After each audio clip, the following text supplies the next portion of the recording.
Okay, so we finally got to add and subtracting fractions now that we've looked at how to get common denominators. So let's just do a little recap. So, how do we get common denominators again? So I have 2/3 and 1/7. Remember, to get common denominators, I have to multiply or find multiples of 3 and 7 that are the same. Sometimes it works. A lot of the times in this course, it'll probably work that you multiply the denominators together. So 3 times 7 is 21. So I have that over 21. For this one, the 3 I had to multiply by 7. So I also multiply the 2 by 7 to get 14. And the 7 I had to multiply by 3. So the 1 I multiply by 3 to get 3. Now, instead of just comparing them this time, what I actually want to do is add the fractions. So I'm going to put a little addition symbol between these two. And we're going to add or subtract, as we'll see. We only add and subtract the numerators. We're only seeing how much of this part, like when we were relating it to, say, like a piece of a pie or a circle, how much of the circle is now shaded. That's basically what you're doing. So the pieces, the number of pieces total in the pie aren't changing. You're just looking to see how many pieces are shaded. Okay, so that's what it relates to. We're not changing the number of pieces in the pie or the circle. We're only looking at how many pieces are now shaded. Maybe there's more, maybe there's less. In this case, I'd have like 14 pieces shaded, and I'm going to add on 3 more pieces that are shaded to get a total of 17 pieces that are shaded out of 21. If you can remember that, hopefully that will help you add and subtract fractions. So, common denominators first, then we add and subtract only the numerators, because we're only looking at how many pieces are shaded. Okay, let's look at more examples here. 3/5 and 1/3. So I have to get common denominators. So my common denominator in this case would be 15, because 5 times 3 is 15. You can also look at multiples of 5, 5, 10, 15, and multiples of 3, 3, 6, 9, 12, 15, and which ones are common. So I multiply the bottom by 3. I'm going to multiply the top by 3 to get 9. This is an addition question. The bottom here, 3, I multiply by 5 to get to 15. So the top, I'm also going to multiply by 5 to get 5, because 1 times 5 is 5. Again, you only add the numerators, so 9 plus 5 is 14 out of 15. Pretty close to a whole, right? Because 15 out of 15 would be one whole. The whole thing would be shaded. In this case, I'm missing 1/15. One little section is not shaded, so it's almost close to being a full. Next one, 5/8 and 3/4. This time, if you look at the denominators, I'm not going to multiply them together, because then it would be a much larger fraction. And I can see right away that 8 is actually the common denominator. The common denominator is actually 8. So the first fraction doesn't need to change at all. The second fraction is going to have to change a little bit, but not much. So 4 to 8, I multiply by 2. So I multiply the top by 2 as well to get 6. Again, sorry, this is an addition question.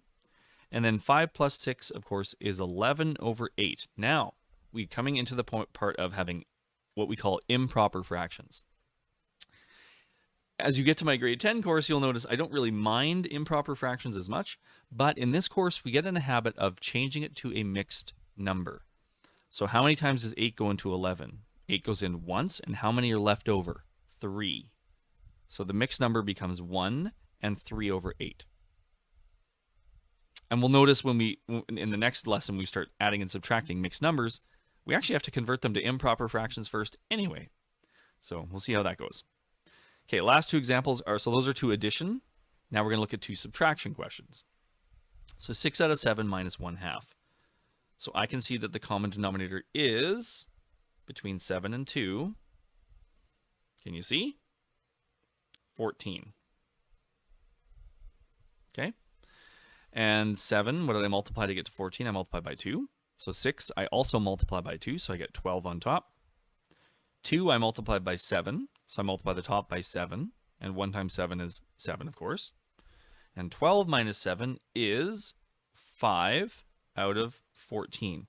And a good thing to do, which I haven't done actually up until now, but I just thought about it, is to check to see, can we reduce that fraction? Because a lot of the questions will say add and subtract and reduce or simplify or put it in the most simplest form. So in this case, 5 over 14, it's not an improper fraction, and it is in simplest form. There's no common factor between 5 and 14. Part D, 8 over 15 minus 2 over 5. So, again, let's look at these. I'm going to multiply 15 by 5 and get a massive number, or is there something smaller? Oh yeah, I can see that right away. 5 goes into 15, so that means that 15 is actually my common denominator. And for the first fraction, 8 over 15, I don't need to change it at all. Sometimes this will work. Sometimes it will work out like this. The second fraction, 5 times 3, is 15, so I multiply the top by 3 as well. So 2 times 3 is 6. And 8 minus 6, of course, is 2 over 15. Can I reduce it? No, I can't. 15 is not divisible by 2, so I leave it as 2 out of 15. So I don't have many examples for this lesson, but there aren't really many to go through before you start to see how to do them. So hopefully this will be enough to complete the lesson. I have one word problem I want to go through for the final example. Okay, so a pipe fitter uses a fifth of his pipe. So he has this big truck. He's got a bunch of pipe in there. He uses a fifth of his pipe for the bathroom, building a house or something, and another 2/3 of his pipe for the kitchen. So I'm asking, how much pipe does he have left over? So the first thing I have to do is figure out how much pipe he used. How much pipe is used?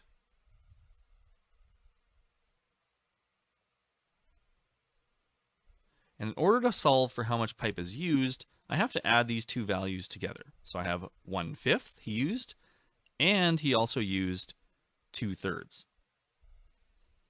So let's see how much pipe he used altogether. So a common denominator, first, I'm adding fractions. You have to get a common denominator.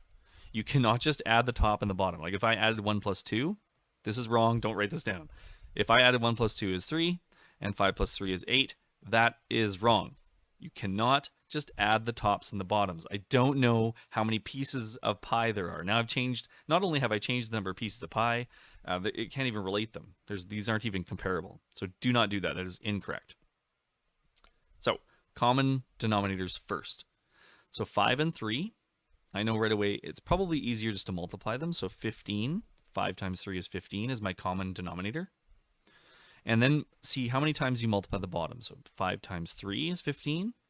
And then multiply the top by 3 too.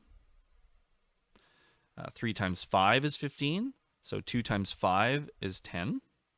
So I end up with 13 over 15. That's how much pipe he used. So how much is left?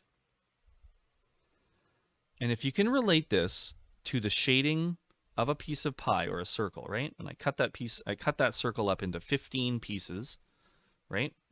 And I shade 13 of them. So I cut this up, I think of 13 pieces. I shade 15 of them. I'm not going to try to do that because I'm going to make a mess. How many pieces are not shaded? And that would, of course, be 2 out of 15. 13 out of 15 are shaded. 2 out of 15 are left over. So if he was to look in his truck, he'd have 2/15 of however much of pipe he had left over. So hopefully that makes sense. Let me know if you have any questions. You can comment as well. And yeah, thanks.